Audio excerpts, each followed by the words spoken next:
I'm going to turn it over to Carmina to introduce herself to you all. Thanks, Choya, and hi everybody. Thanks for joining us today. I'm happy to be again in Jaguar Tales. So I'm Carmina Gutierrez. I'm the research coordinator from the Northern Jaguar Project. I've been involved in the project since 2008, working with the reserve jaguars and helping with all databases and data analysis related to jaguars, ocelots, and all the animals in the area. So happy to answer any questions. So Lydia. Hello, everyone, and welcome to Jaguar Tales today. I'm Lydia Lozano, and I'm the Executive Director to the Northern Jaguar Project. I will be sharing with you guys some slides and our story as NJP in 5 minutes so we can have enough time for your questions and to be able to share with our partners here. So let me just share my screen with you guys. Is that okay, Choya? You can see that? Okay. Okay, so let me see. There you go. So the Northern Jaguar Project.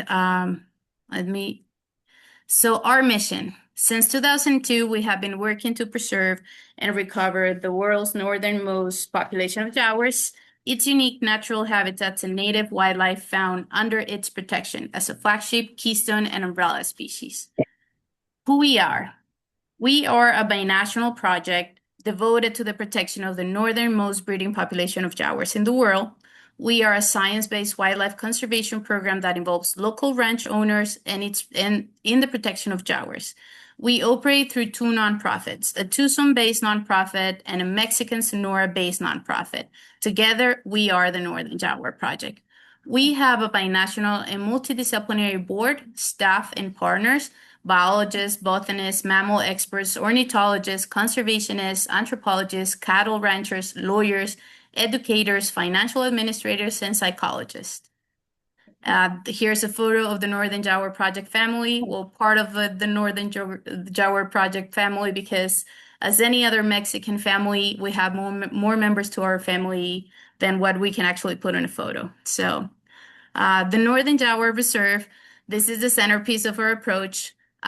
It's the creation and the guardianship of this 56,000-acre Northern Jaguar Reserve, which boosts the highest number of Northern Jaguar sightings in recent years, including females and their cubs. I do want to mention that besides being a sanctuary for jaguars, this is a reserve that protects a lot of species and a high percentage of species that are presented in Sonora and are protected within the Northern Jaguar Reserve. You can see in the table that I put in here, every taxa group that we have been able to identify within the reserve and the number of species and the percentage of those species in representation of Sonoran biodiversity that we're protecting within the reserve. Where is the Northern Jaguar Reserve? The reserve is located in the foothills of the Sierra Madre Mountains along the Rio Aros, Mexico's longest and dam river. Over 56,000 acres, Northern Jaguar Reserve is made up of properties purchased between 2003 and 2019. This is a private reserve that was created through purchase, and in this map you can see where the Northern Jaguar Reserve is, and also our Viviendo con Felinos project that I'm going to talk to you in a bit. The Viviendo con Felinos programs, well, we all know that jaguars don't actually just stay within the limits of the reserve. So for those who wander beyond the Northern Jaguar Reserve, they find refuge and adjacent ranches that we call the Viviendo con Felinos program. And we started this program since 2007. We have been working with 21 different properties and 21 different families and ranchers to create this program and this buffer area for jaguars. The program have increased the area from 56,000 acres to over 180,000 acres. Jaguars. So the participating ranchers, they sign contracts not to hunt, poison, bait, trap, or disturb wildlife, including the areas for these four felines: bobcats, ocelot, mountain lions, and jaguars, and the deer and the javelina that they prey on. We place motion trigger cameras on their properties, and they receive monetary awards for each one of those feline photographs. Well, thank you so much for your ongoing support, and I'm going to hand it up to our guest today.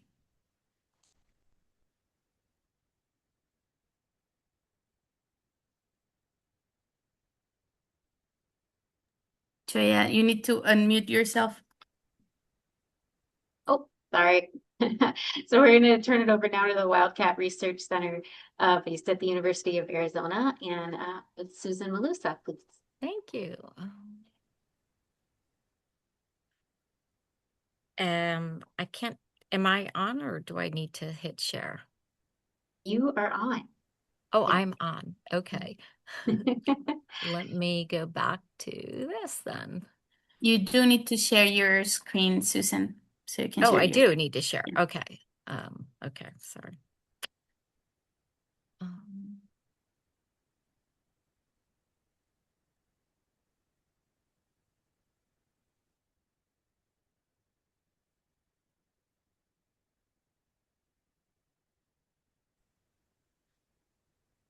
What you want? Are we on? Yes. Thank you. Thank you.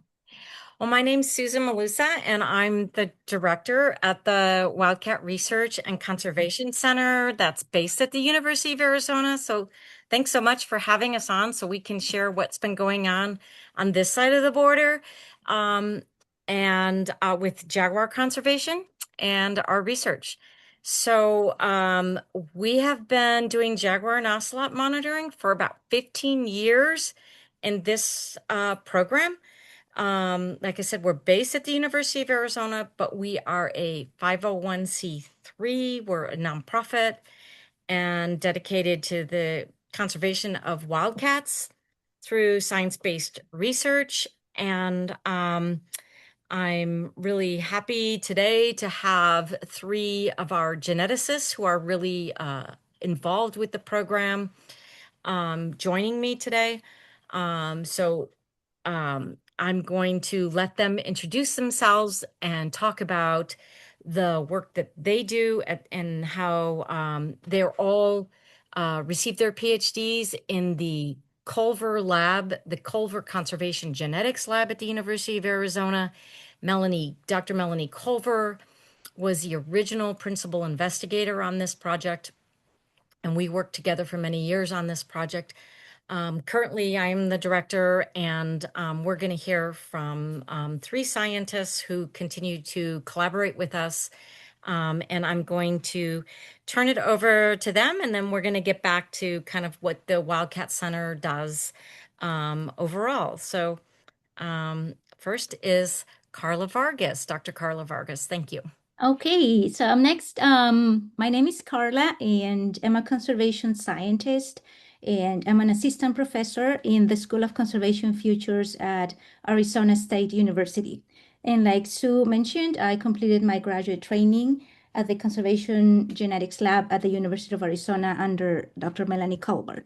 And I've been a long-term collaborator with the Wildcat Research and Conservation Center. I currently provide scientific oversight of lab activities on advice on the integration of advanced methods such as eDNA or SCAD-based genetic analysis. And I'm really happy to be here. Thank you for having us today and happy to answer any questions.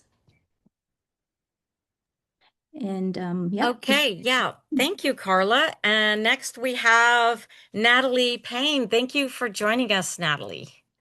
Thanks for allowing me to be a part of this. And I've really enjoyed getting to work with all of you on Jaguar research in the Wildcat Center.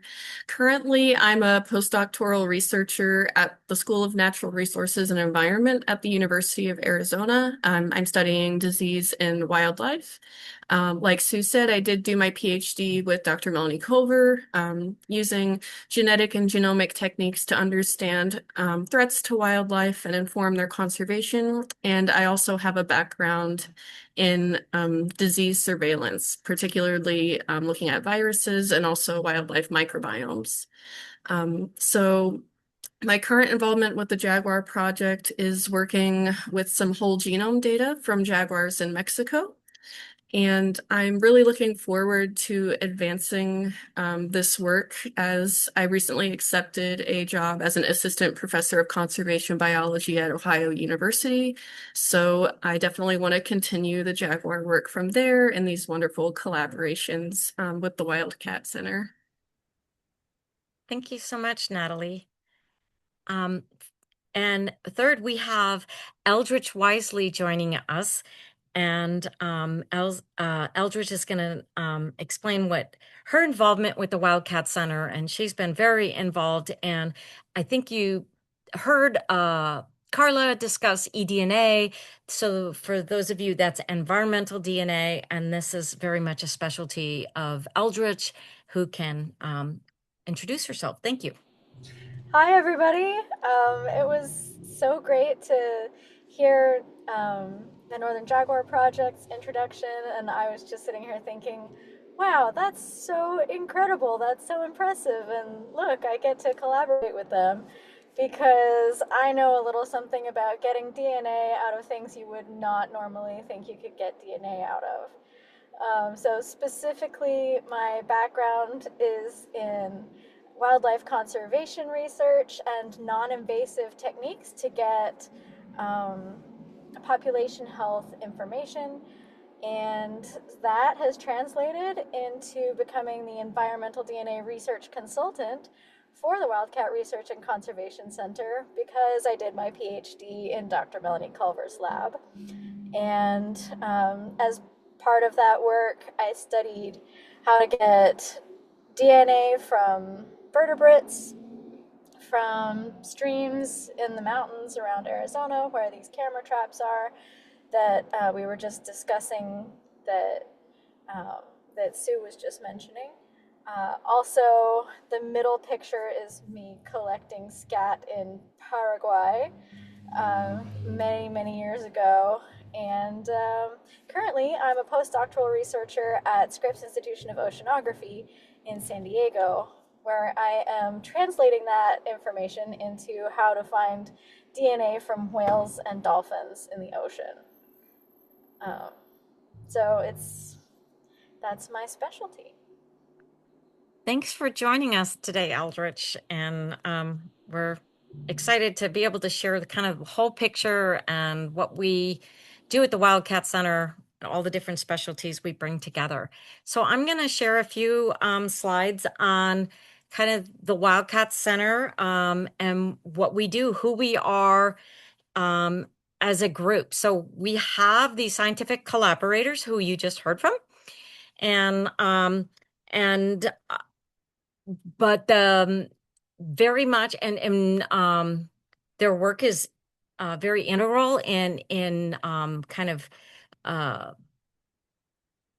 deciding like how what the protocols are when we're in the field and whatnot. But we are very much a community science model is kind of how we operate in this project.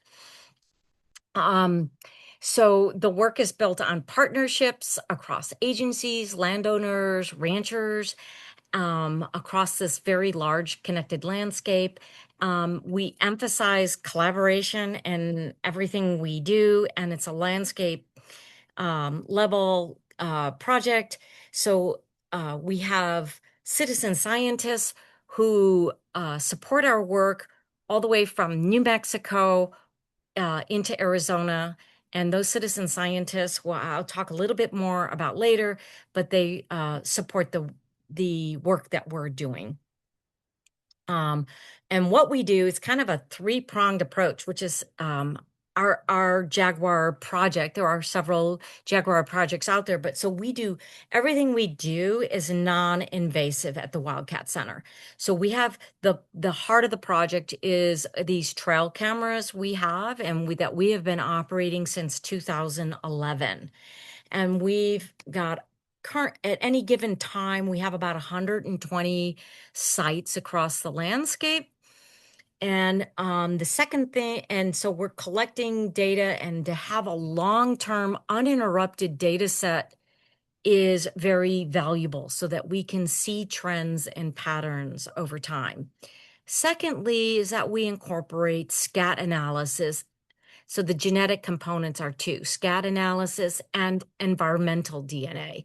So the environmental DNA, I'll speak a little bit about later, and our geneticists who've joined us today will be able to answer all questions about that.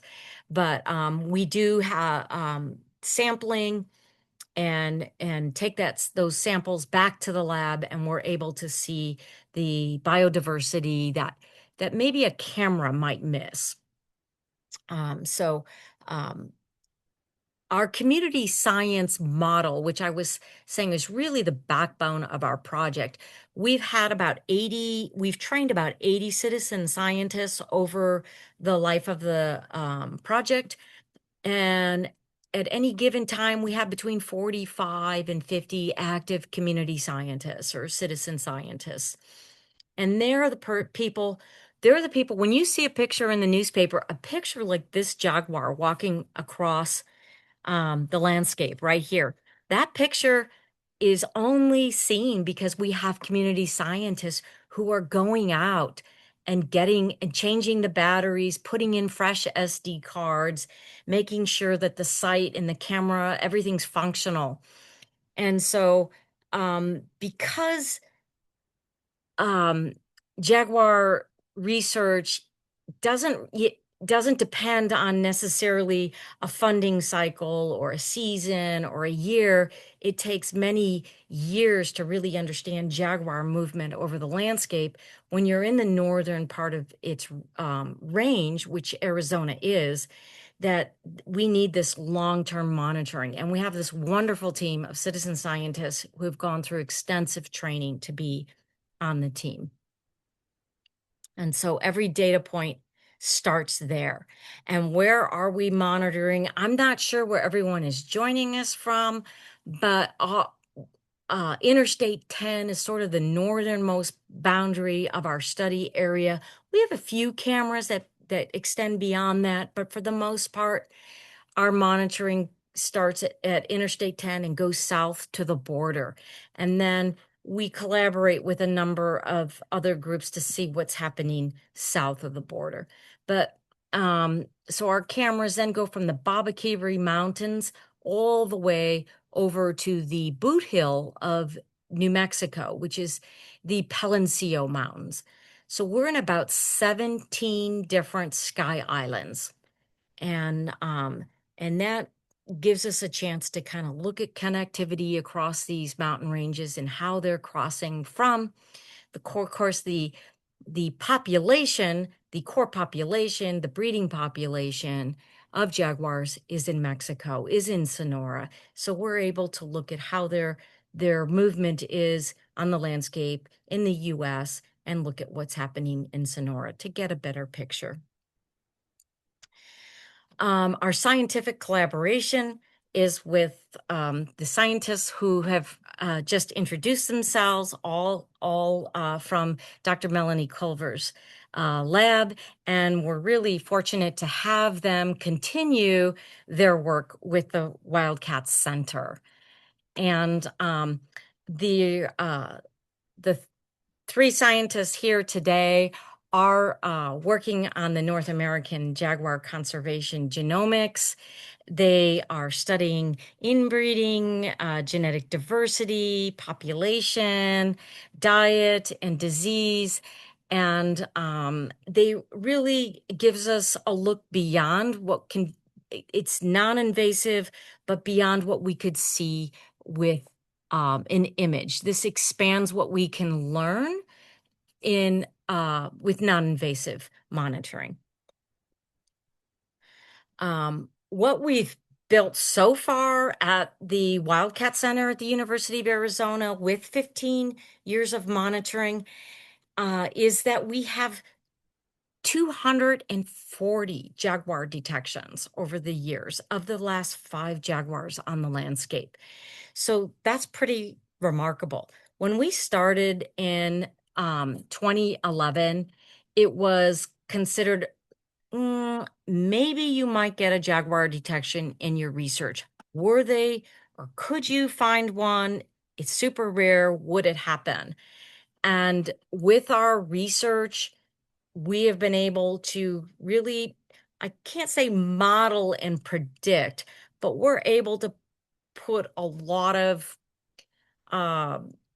use our research to look at things like site fidelity, where these jaguars return over time, what are what kind of biotic community, what distance to water will they travel. So we're able to use all this data, which is why we're able to get 240 detections and learn how and where these jaguars return to um this range, this historic range, because these Sky Islands are not a new range. This is part of their historic range here in Arizona.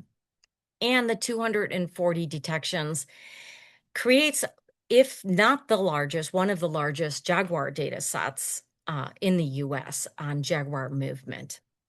And that can only happen with partnerships and the support. I can't emphasize enough the backbone of this project is truly our citizen science team that is going out over and over and collecting that data for this project.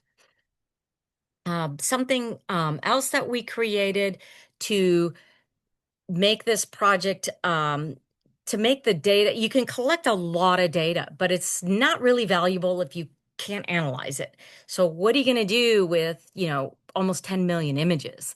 So we built a computer application, a software application to analyze that data, and it's called Sparked for scientific photo analysis for research and conservation database.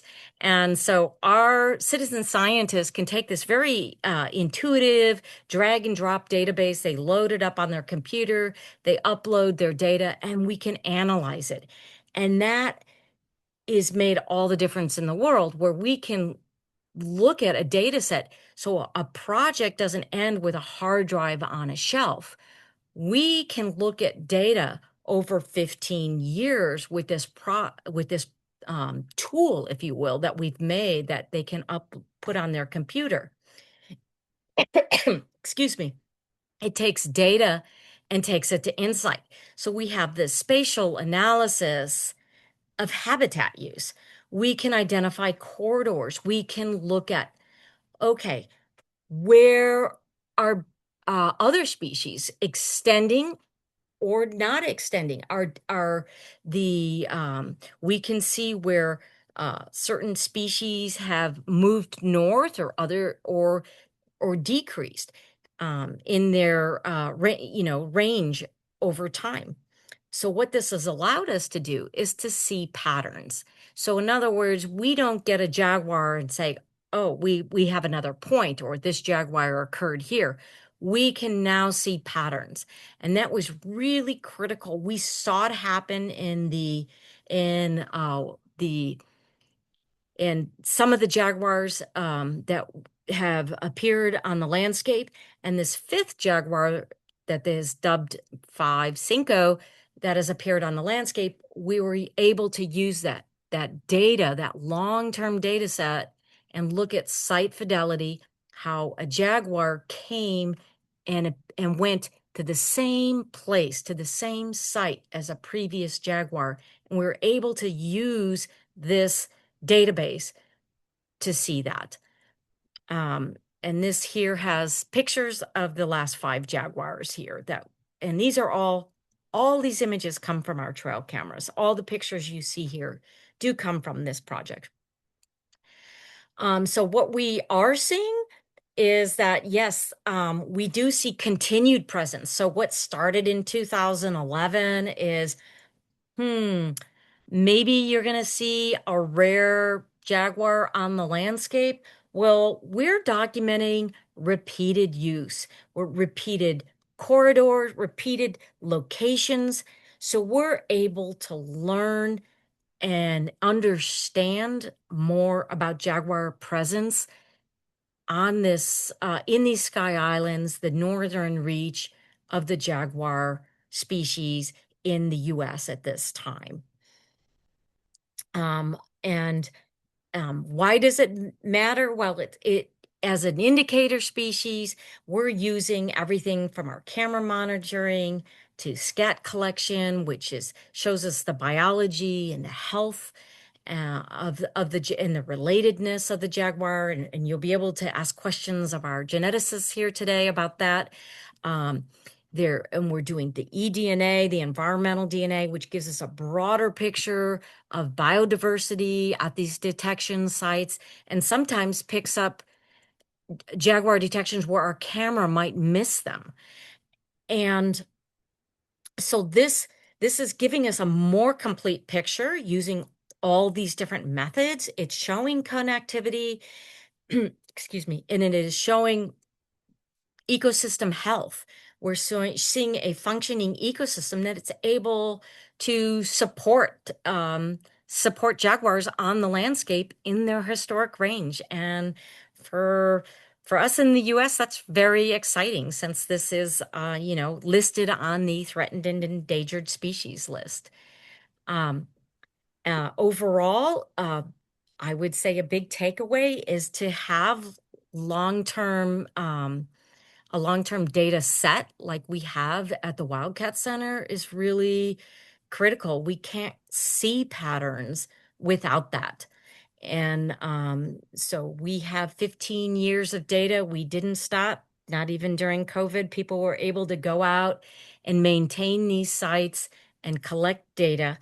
And so now we are just at, well, this says 2025. We are at 2026, so it's 15 years. We also monitor ocelots and other sensitive and very vulnerable species on the landscape. So we're monitoring both of those spotted cats. I can't emphasize enough that it's teamwork. This picture here of all the different collaborators is probably 50% of what it should be. It's rather incomplete that we have NJP's not on there, but there are a lot of collaborators that are not on there. We just recently had a collaboration with Working Dogs for Conservation. We work with a lot of different agencies, nonprofits, all in the interest of science-based conservation for jaguars. And of course, we're all couldn't do this without the support of our citizen science team. And that kind of wraps it up for me. We're this project, the Wildcat Research and Conservation Center. If you want to see more images, there's our website on the top there, and so feel free to ask what you want. We're supported by grants and donations, even though we are housed at the University of Arizona, based there. I'll turn it back over to Choya. Thanks, Choya. Thanks for having us. Thanks for hosting us today. Yeah, of course, Susan, thank you. You guys are doing some really cool work. Like I have a bunch of questions myself, but I'm gonna go start in the chat here. All right, so let's see. Our first question is about the Working Dogs for Conservation. So Susan, I'm gonna let you take this one. So the question is the Working Dogs for Conservation from David. How is that working out? What do they do exactly? Working Dogs for Conservation, you can Google them. They're a fantastic group, and their dogs are scat detection dogs. And I actually went out in the field with them just recently. They came here for about 2 weeks, and the plan is for them to come back. And so they are trained with scat, and they've been trained on other species, so they pick up pretty quickly on how to do this. And I was in the field with them. I was able to see them walk down the trail, walk right over bobcat scat, walk right past, which was questionable. I thought possibly puma, whatever, and sat right down next to what they believe was jaguar scat. So then we're able to collect that, bring it to the lab, and then we are able to turn that over to our geneticist for further analysis. Does that help at all? That's a great answer. I just want to remind everybody that you can type your questions in the chat, which is down at the bottom of your screen, right in the middle. You'll see a little chat box. You just click on that, and then you can type your questions directly into there. So the next question we have is from Matt Robinson, and I'm going to direct part of this question to Susan and then part of it to Carmina. So I'm going to let Carmina go first. Carmina, do you detect margays and jaguarundi also on your cameras? And you might have to speak up a little bit, Carmina. You were really quiet there in the beginning. Okay. Can you hear me better now? I think so. Okay. Yes, we use only camera traps in the Northern Jaguar Reserve, and if any species is present, it should be detected. We have not detected any margays of jaguarundi in the area. It's not supposed to be there because of the habitat and the area we are, but it's supposed that south from Sonora they should be present, and I think they have in Alamos, they have probably jaguarundi. I don't know. Maybe Lydia can help, right? Great. And Susan, have you seen either of those species on your cameras? We have not. We've heard a lot of people who seen them, but we've never never had any physical proof or image. So okay. The next question we have. I was going to say thank you, Carmina, for clearing that up because we do get a lot of speculation up here. And so now we can refer them to your data that there are no jaguarundis in northern Mexico, and therefore there are none in the United States as well. So thank you. Thanks, Tim. And Carmina, we have another Jaguar question for you. From Dave DeGroot. Can you generalize about the altitude jaguars seem to prefer? Well, actually, I think Susan can also answer this question. It seems that in the US, they are looking for higher elevations than in Sonora and the rest of Mexico. We have jaguars in no more than, I will say in meters because I don't have the altitude in feet, but it's like 1,400 meters above sea level. But in the US, they are also roaming in pine forests, right, Susan?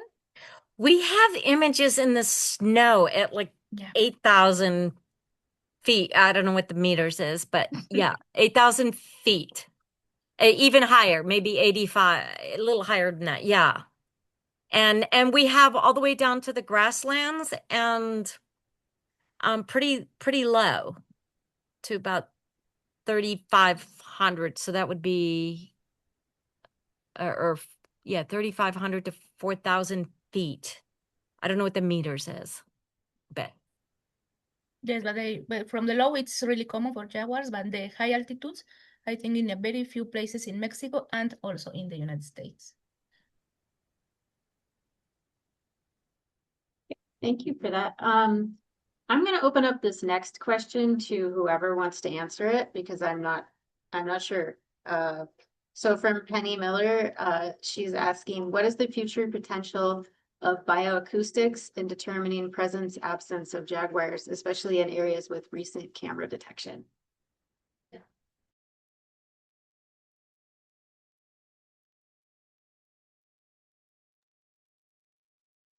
I'll jump in. Not sure I can fast answer it. I do know that the Park Service, the National Park Service, and some of the areas so that we've been working have some acoustics, and I do know of one of our collaborators in the forest who's also doing some studies on acoustic studies. When I first saw their little instruments on the trees at our study site, I was pretty amazed. I was like, what is that? But yes, they are doing some acoustic studies. And I don't know the results. I don't know that, but I do know that both the national park and the national forest in the Coronado National Forest have both either conducted or have ongoing studies in that area. So that's all I know. Who is that, Sue? I don't know the individual. I know that it's Coronado National Forest. That's the forest around here. And the park is the Coronado National Memorial, where we're That's doing both interesting. we're doing eDNA and camera monitoring down there. We should see if we could collaborate with them on that and possibly get into like a high probability area just to see if that's possible. Okay. Lydia, did you have something to add to that? Yeah, I don't think I can answer that question specifically, but I can say that jaguars are responsive to acoustic sounds that relate to the way that they sound. Because in Mexico, this is a way that they used to hunt them and find them using devices that would emulate the sound of a jaguar and see if the jaguar responded so they'll know where it was. These were called, at least more to the tropical dry forest of Mexico, bramadores. And I've seen them. They're like different devices made out of leather and they pull it. Actually have one here home, but like you pull it out and it sounds like a roaring jaguar, and this was the one that they used to find them to hunt them before. So I do know that they're responsive. I don't know if they're actually doing any research on them, but it could be potentially something that can be done, that it's not that invasive. But we do need to consider a couple of things about making it like influencing the behavior of jaguars by doing so. But I do know that they're responsive. I don't know if that answers part of the questions. Oh, Do you have so any I want to clarify what I commented on to maybe got mixed up. So the two studies I'm aware of are only recording. They don't make any sounds. They don't attract. They're simply recording sound. So just to clarify. And that's only for just generic recordings, not specifically for Jaguar, right, Sue? They're recording Just as a general yes. presence absence type survey, Correct. right? Yeah. And I think there's So a lot of aviary studies that include yeah. that. Lydia, do you have a actual recording of a Jaguar that you could share with us, like at some point, like in the future? We don't. We've heard them. I'm pretty sure Carmina has heard them too, but we've never actually been ready to record them. Like we just, well, at least on my end, I was just surprised to, but not really. We have not done that. We have some videos, Anytime you right? get one, Carmina, please feel. Yeah, we have videos. Yeah. We have Not a couple specifically of with, videos of jaguar doing some noises, yeah. and also I have been so lucky to hear an actual jaguar in the field. Okay, cool. Okay, I'm going to direct this next question to Eldridge, just on a hunch that maybe she can answer it. Has there ever been an attempt to use dendrochronological tree ring time series data to help understand environmental factors that may drive patterns in jaguar movement? This is from Andrew. Oh, wow, what an interesting question.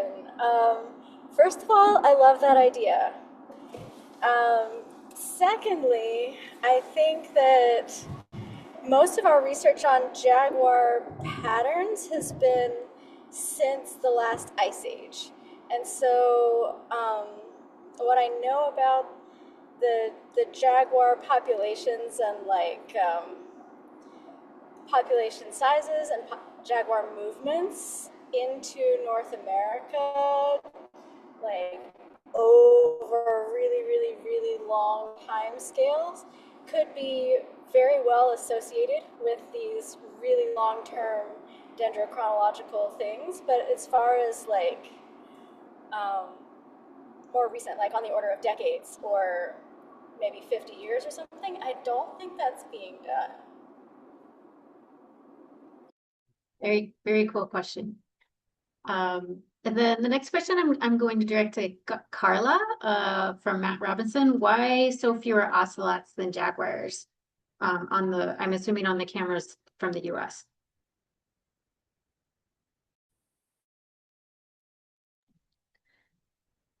Wow, that's a great question. I guess they are harder to detect by the cameras, and it's also been our case where we have been so unlucky that we have not been able to even collect a scat sample from ocelots. We've detected many scat samples from jaguars, never from an ocelot. And that is true also from our collaborators in Sonora, who this is just an experience that we had, that they sent us a box maybe 10 years ago, a box full of ocelot scat. There were like about 35 ocelot scats. That's how they were labeled, and we did all the genetics, and they turned out to be, I think, 34 of those were bobcat and one coyote. 0 ocelot scats. And so we have not been able to detect. I think they're out there in the landscape. They're just so much harder. Their behavior, maybe because of where they are, maybe under thick vegetation rather than going through roads. They are just, it's the density of the space that they use. They might also occur in lower densities in the US, in the Southwest.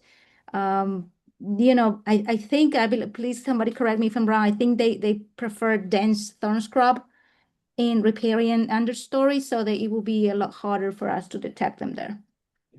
And it's also true for scat samples. And interestingly, like this is something that NJP and the Wildcat Research Center have talked about collaborating on, because we do see ocelots on the reserve, and we're aware that there's probably more ocelots than jaguars on the Northern Jaguar Reserve. Carmina, do you want to say a little bit more about how many ocelots we think we have on the reserve? Yes, actually, we have more ocelot detections than jaguar, but talking about density, they are like 2 ocelots by 1 jaguar, so it's not like a huge difference. Just in detection, if you find a good place for ocelot detection, you will have more and more photos. But and yes, as Carla say, it's really related to habitat availability. They look for more dense habitat and more vegetal cover. So if you don't have that in the US, it's more difficult to find them. Thank you, Carmina. Next question I'm going to direct to Natalie from David. What are we seeing in the genetic makeup of our observed population? Concerns or surprising findings? Yeah, that's a great question. So one of the key things that we found, first you should know, we have samples from all over Mexico. We have several from Sonora, and we are comparing those. We're considering them to be the same population as here in Arizona because we don't have a breeding population of jaguars. So any jaguars we have here most likely come from Sonora. So we had data from Macho B that was publicly available. He was an Arizona Jaguar from the 90s. And they do, the genomic data does show that Sonora and Arizona are from the same population. But what we are concerned about is those jaguars do have high inbreeding.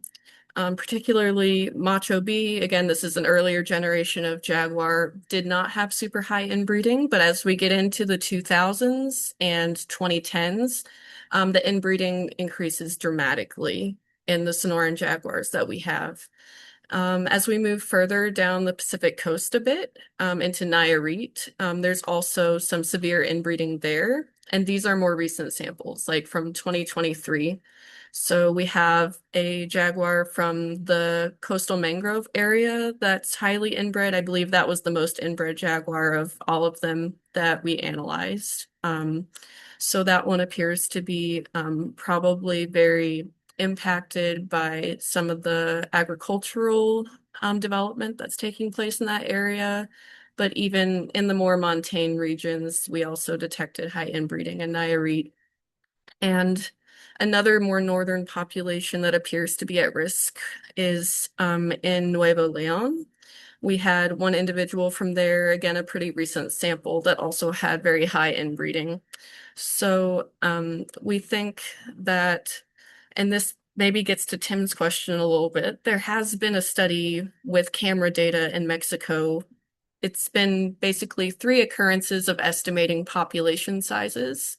And it's shown that in a lot of places, they estimate that population size is increasing, at least a little bit.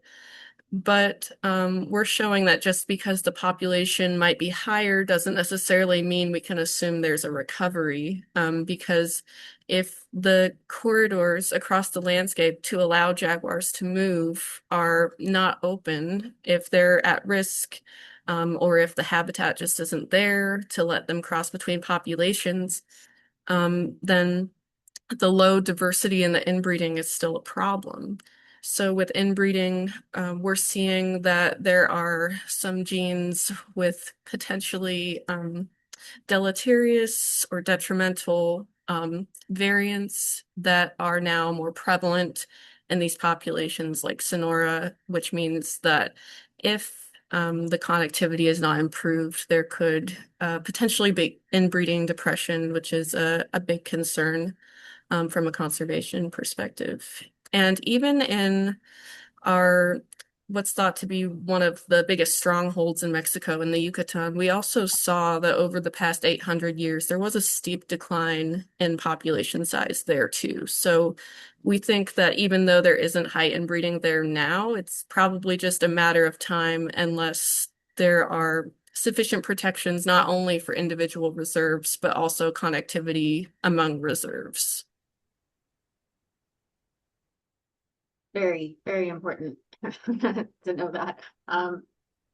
Thank you. And the next question, or actually it's just a comment from Penny. She's saying that it's pretty easy to find recordings of Jaguar calls online. She thinks that Cornell Bioacoustics Lab, they have some recordings there if anybody's looking for that. And then the following question from Dave, I'm going to direct to Lydia. Can you elaborate on the financial incentives you make for ranchers in Mexico? Yes, thank you, Choya. Well, we need to put ourselves in the context of 17 years ago and how the landscape looked like and how the protection of jaguars was at the time. So at the time, this wildlife conflict between jaguars and cattle ranchers was really creating a lot of conflict between the cattle raisers and the jaguars. And since the protection in Mexico of jaguars, even though it has been part of the law, it wasn't really reinforced at the time. So NJP thought about a way of rapidly changing the perception of jaguars within their properties. So ranchers or the person, because sometimes it was not the owner of the property, it was like someone else that would take care of the jaguars that were creating the conflict, with the jaguar pretty much eating the cattle. So they would sell the fur of the jaguars for X amount of pesos. So what NJP tried to do is just make an incentive or just an award, immediate award by the presence of jaguars, which was setting this motion trigger cameras in their properties, getting photos. So for the felines, not only jaguars, we're including pumas, ocelots, and bobcats in the awards. And if they get photos of each one of these species or any of these species, they'll get an award. At the beginning, it was cash award for them to improve the cattle ranching infrastructure that they had. And now, a couple of years ago, we actually started working more on capacity building with the cattle ranchers on how to manage their properties, how to avoid conflict with wildlife, and also to do not only cash awards, but in-kind awards for them, like a solar system, water pump system, or just a water system so they can keep a better track of their cattle, managing the water within the properties, fencing materials. So this is how the program has been evolving. And now I think that we've gotten to a point with these 21 ranches that we've been working with that the presence of jaguars is not only a positive thing for them, but it also allows them to just have more than just a word. Let's say this jaguar lives within that property, and this is, lives, but just like pass on the property. So even if the jaguar show up several times throughout the year, it would always bring an award to the owner. And also, I think that it became a pride situation now, that where they feel pride about having these jaguars. Where like this is one of our main programs, so we talk to the owners of these properties pretty often, and they have really shifted the perception of jaguars within their properties. So this is how Viviendo con Felinos works. We're really hoping that this program keeps evolving to the next generation. Also, that we do have an environmental education program that we're hoping that the new cattle ranchers would get into this program with us. And also, we want to improve the capacity building within them on the water management, because drought and climate change is something that we face there on the reserve, but they face it every day with their cattle and their activities. So, yeah. Thank you, Lydia. This next question is from Tim Cook. I think Carmina could probably answer this one, but Lydia, please jump in if you feel like you want to take it too. I've heard that researchers in Mexico estimate that the jaguar population has increased by approximately 30%. We, the Wildcat Research Center, have noticed an increase in frequency of new cats. Does NJP have any evidence of a recent increase in populations of either? No, actually, we don't have an increase we have an increase in detections, but that doesn't mean that we have an increase in density or in survival of jaguars, for example. So when you do density analysis, you found that the survival and the density of jaguars remain the same across years. So just the fact that you are, for example, I'm talking in general, that having more cameras and probably more area and you find new individuals doesn't mean that the population is growing. Actually, it's probably that you have more equipment, more technology, more resources to find it. So it's, at least in Mexico, there is a debate, a discussion about to accept or not that 30% of the increase in the population, because there are many researchers that don't accept that estimates because of the models, the methods, and the results, the way they present. So in NJP, we don't accept, and we say that we need more information before to say that the population is increasing. Thank you, Carmina. Sorry, there's some chanting going on outside of the office here. I hope you guys can't hear that. But okay, our next question again from Tim Cook. Do you have any estimates on cattle predation or evidence of preference for natural prey? Carmina, maybe you want to take that one too? Yes, actually, that's kind of sad, because we used not to have any cattle depredations caused by jaguars or pumas in some years ago. But with the recent droughts, there is no rain in the area, it seems that not just the cattle is suffering, also wildlife is suffering, looking for water and for resources. So we have seen an increase in cattle predations, like 4 or 5 years ago. It has been increasing. But the good thing is that ranchers also know that it's probably because of that. So they don't think the jaguars are becoming the bad guys again, no? So they know that they need to work with water availability for wildlife and for cattle. And we are helping and trying to help them with that. And Lydia, the next question from Elizabeth Taylor. Is there still cattle predation by jaguars, and how do you verify and compensate for that? Well, like Carmina said, we still have some predation from jaguar that has been increasing over the past year. But I actually had a meeting with the group in December, and their main concern was coyote predation, which is I don't want to say like new, but for them it was something that was different. It was just not only the felines, right? The feline species. So I think it has to do with what Carmina just explained. And there is a way, in Mexico, everyone that belongs to an association, like a cattle ranching association, they, for each one of the cattle that, like each one of the cows that they have, they pay for a small insurance. So every time they get a predation, it gets compensated.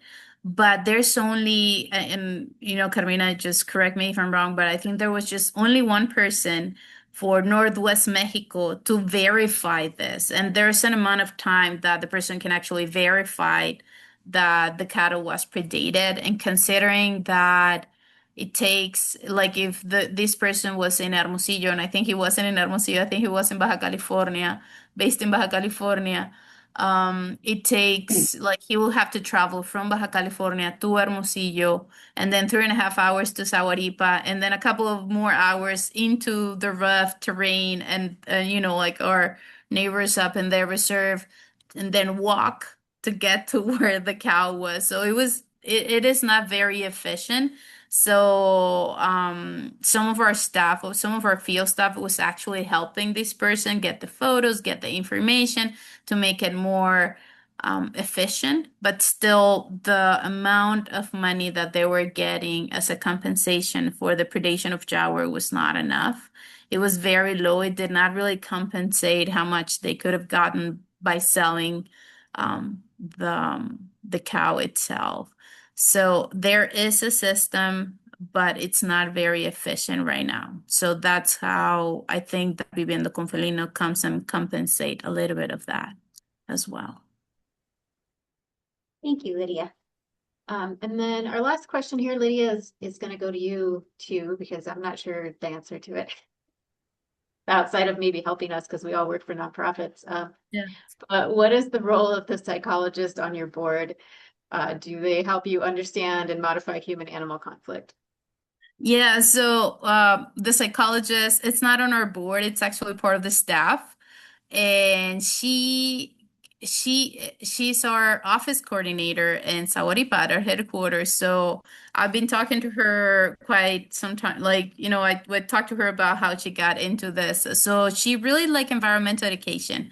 That was where, when she was in school, she did his social service doing environmental education. And she really liked that part of being able to connect to the younger generation. And she, as part of the community, understood how, like, the perception to conservation and wildlife was. So I think that's how she started. And she's right now helping me a lot with our environmental education program, and to establish new relationship with local universities. From, like, we're going to have this summer a team of 2 biologists and a psychologist working on the curricula and the program of environmental education. So pretty much we want to know how we can make a better impact on the younger generation, and if there are methodologies or techniques that we can actually use to get a positive response to our environmental education program. For now, this is what we're doing. Thank you, Lydia. This next question, I'm going to direct both to Susan and to Lydia, or maybe Carmina, just because it's kind of a broad question here from Tim Cook. I think you mentioned that NJP is the northernmost breeding population. Is there any evidence that females could be further north? I'm wondering if this could explain our increase of new cats here in Arizona.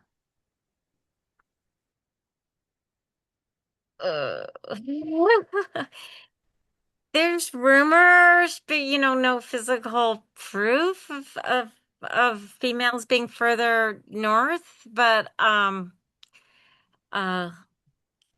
yeah, I'll let Carmi. But yeah. It's okay. Actually, when we mentioned that NJP is the northernmost breeding population, we don't refer that actually that's the limit. I mean, the population moves north, far, southwest, whatever. So we are just talking about the northernmost proven breeding part of the population. I mean, if I'm explaining correctly. So we we have photos from females that we have detected in the north of the Northern Jaguar Reserve and thousands of kilometers even norther from our study area. But we have not had any COPS records from those areas. Probably it's just a matter of time that we can see. As Susan said, if you don't see, it doesn't mean that they are not there. So probably they are close to the border, just looking for good habitat to breed, and eventually we will have some. We just need connectivity and good habitat, and that's Yeah. possible. So I thought I'd take a chance and just ask the question live here. But the cats that Thanks, we Tim. we have seen lately are like, for example, the cat in 2023, number 4, was really young. You could actually see that in his like body proportions and stuff, some of the photos we got. And it seems when we go back and look at El Jefe number 1 that we monitored, he was really, really young. You can actually see it in his proportions. And we really noticed that by contrasting this current Jaguar number 5 with the stature and even in his track size, right? It just really showed how young some of our previous Jaguar detections, how young they actually were. So that's why I thought I'd ask that question if you had any evidence to see that there could be females further north than we thought. Well, they are young and they are just looking for a place to establish, but that will happen eventually with females also looking for new habitats, and hopefully they can find them. Yes. We hear, of females further north, but time will tell, like whether they breeding populations go further north. So we will hope. Eldridge, did you want to add to that? Yeah, thanks. I was gonna say that that's the biology of jaguars is that the young males disperse at a certain age, which is usually when they're almost at sexual maturity, and then they go off looking for other populations to potentially breed with females that are not related to themselves. And so they're really the trailblazers that are striking out and trying to discover new corridors, trying to find ways to connect with other populations. So we would expect to see a whole lot of young ones in that dispersal, or older ones that may have been, say, displaced from their territory. But yeah, the males are the trailblazers in this, looking for other established populations. But the more successful those males are in striking out and finding a corridor to connect to other populations, the more likely we will be to actually have a female follow that path. Right. Yeah, we understood that too. Had a lot of internal discussions about that. But I'm curious if you saw that video by Jason Miller that came out in 2023, where he had actually got some video of that. And the first thing I noticed was that jaguar, at first, I thought he was missing his lower left canine. And then as we looked at another photo that came through, that's when I really noticed his body proportions were wrong. And I realized he was extremely young, male jaguar. Have you had a chance to look at that video by Jason Miller? I'm curious. No. So we should see if we could seen it, do like but a little bit of a collaboration on that and possibly get like a better expert opinion on that. Yeah, okay. We can talk later. Yeah. It's been analyzed by some other biologists too. I can share with you. So Okay. Thank you. sure. okay, well, that was the last question in our chat. So I just want to open it up if anybody wants to unmute themselves and just ask a question. I'm going to give it a minute for that. And in that time, I just want to acknowledge how honored I feel to be working with so many amazing women and women scientists, which is, it's just becoming more common, which makes me very happy. So thank you all for being here. Thank you for inviting us. It was great. we appreciate being your guest on today's Jaguar Tales.